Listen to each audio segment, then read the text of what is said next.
Now, I've been asked to talk about the healthcare system because I'm almost a poster child for what's going on with it. At the beginning of last year, I was diagnosed with colon cancer. And I had to have surgery, which they removed the tumor the size of an orange, along about 15, 18 inches in my large intestine. Now, I was 56 years old, and I was supposed to have colonoscopy starting at 50 to look for stuff like this. But I hadn't done it since I couldn't afford it. It was 7 years to this day that the local internet service provider, SurSouth, where I was working, shut down. That's right. Because of the so-called new economy. I can tell you the story about that, but I'm going to keep it short.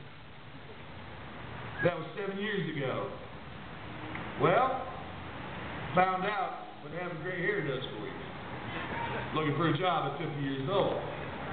But I'm a grown man. I decided to start my own business. But like a lot of businesses, it was a little tough going. And in the meantime, I was cobbling together 2 or 3 part-time jobs to make a living.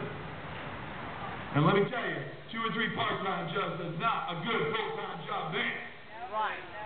All right. So anyway, I went into the surgery, and I did not have insurance. Wow. So what could have been a few $1,000 procedure turned into something around $50,000, $60,000. What kind of efficiency is that? All right.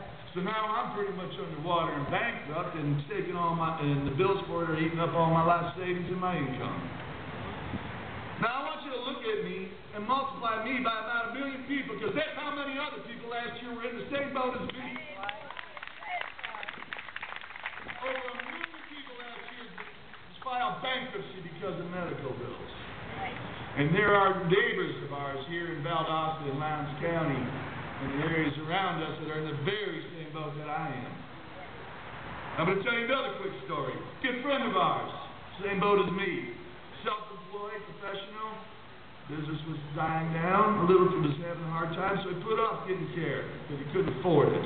When he finally came around, it was too late. He was in stage 4. And he passed away at the beginning of the year. 45,000 other Americans like him die every year because of lack of health care. That's like a man away from happening every 3 weeks. Now think about this. Think about this. No other industrialized nation on this earth would this happen.